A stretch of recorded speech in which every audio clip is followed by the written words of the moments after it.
부활하신 예수님을, 여러분 잘 들으세요. 부활하신 예수님을 하나님으로 인정하느냐 안 하느냐에 따라서 개인은 물론 국가의 운명이 달라질 수 있습니다. 예수를 거부하는 사회, 예수를 부정하는 나라는 지옥이 됩니다. 예수를 거부하는 개인은 사탄이 됩니다. 이것은 세계 역사가 오늘 우리에게 남겨준 위대한 교훈입니다. 대표적인 예가 공산주의라고 할 수 있습니다. 20세기에 접어들면서 수십 년 동안 공산주의는 사람들의 뇌리에서 하나님에 대한 생각, 예수 그리스도에 대한 믿음을 말끔히 쓸어내려고 온갖 악랄한 방법을 다 동원했습니다. 우리는 가까이 북한을 통해 이 사실을 너무나 생생하게 보아왔습니다. 여러분, 20세기 러시아가 나온 위대한 문호 솔제니친을 기억하시죠? 그는 어렸을 때 러시아 공산혁명을 뼈아프게 경험했습니다. 나중에 대학에 들어가 러시아 공산혁명사를 전공하고 그 분야에 관한 저서를 8권이나 남긴 사람입니다. 러시아 혁명에 관한 한 그는 권위 있는 사람 중에 하나입니다. 그가 지금부터 21년 전 미국의 권위 있는 템플턴상을 수상하는 자리에서 충격적인 말을 했습니다. 20세기에 들어와서 50년 내지 60년 동안 공산주의자들은 전 세계적으로 6천만 명이 넘는 무고한 생명을 혁명이라고 하는 구실 아래 잔인하게 학살했습니다. 솔제니친은 이런 가공할 만한 공산혁명이 왜 하필이면 러시아에서 일어났는지를 오랫동안 연구를 했습니다. 그런데 그가 얻은 결론은 놀랍게도 자기가 어릴 적에 어른들에게서 엿들은 이야기와 똑같았다는 것입니다.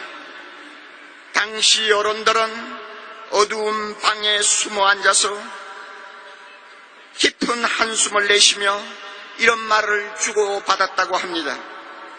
왜 러시아에서 이런 끔찍한 혁명이 일어난 것일까? 사람들이 하나님을 잊었기 때문이야. 사람들이 하나님을 잊어버렸기 때문이야. 사람들이 하나님을 거부했기 때문이야. 이것이 러시아 혁명이 일어난 원인이라고 그는 말했습니다. 하나님을 잊어버린 세상이 되면 이미 세계적으로 폐기 처분된 공산주의와 같은 사상이 언제든지 우리나라에도 고개를 들 수 있다는 것을 여러분이 아셔야 됩니다. 예수가 하나님이 되심을 부인하는 자들은 언제든지 마귀의 시녀가 될 수 있다는 것을 기억해야 합니다. 한국교회는 공산주의 국가들이 경험한 비극을 다시 반복하지 않기 위해 하나님의 존재를 잃어버린 교만한 세대가 나라를 주도하게 만들어서는 안 됩니다. 지금 무서운 속도로 퍼지고 있는 반기독교적, 탈기독교적 사상을 우리는 싸워서 이겨야 합니다. 하나님의 존재를 통째로 부정하는 주체 사상과 같은 정치 이념을 용납할 수는 없습니다. 우리는 민족주의라는 이름으로 포장하여 어떤 시기든 통일만 되면 좋겠다는 순진한 통일지상주의를 경계해야 합니다. 거기에는 하나님과 예수 그리스도를 밀어내는 반기독교적 사상이 도사리고 있기 때문입니다. 교실에서 창조자 하나님이 설탕을 조금도 허용하지 않으려는 오늘의 학교 교육. 그래서 학생들의 인간성을 점점 황폐화시키고 있는 죽은 교육을 먼 산의 불처럼 보고 있어서는 안 됩니다.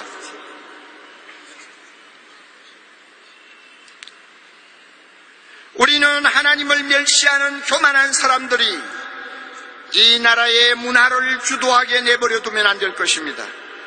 우리는 이제부터 진리로 무장하고 힘을 합하여 무신론적 가치관을 신봉하는 자들로부터 이 나라를 지켜야 할 것입니다.